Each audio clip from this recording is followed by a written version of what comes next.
Power outages are unfortunately a fact of life.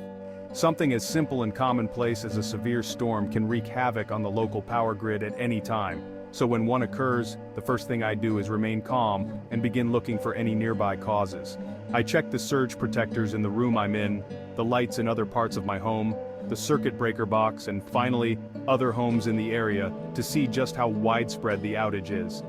If it's only in one or more areas of my home, I go online and start researching possible reasons. Sometimes the culprit is something as simple as an outlet that has gone bad and needs to be replaced. However, if I cannot find the cause or if the fix is too advanced for my skill set, I contact an electrician and schedule a consultation as quickly as possible.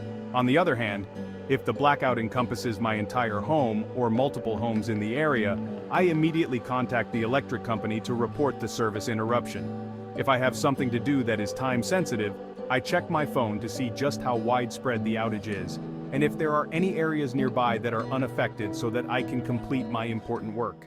Otherwise, I head towards my drawers and grab as many candles, lanterns, or portable lights as I can find, as well as extra batteries and a car starter or similar device to charge my laptop, phone, or other small items.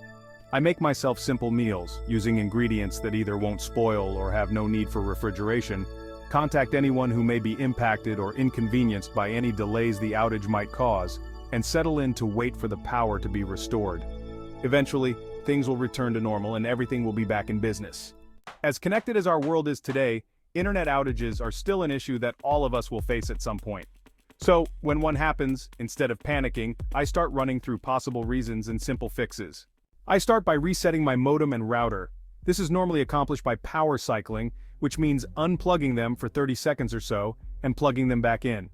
If that doesn't work, I use the internet on my phone to check if there is a major outage in the area. If so, I call my service provider and report that I'm also impacted by the disruption. If not, I sometimes try power cycling a second or even a third time and restarting my affected devices as well.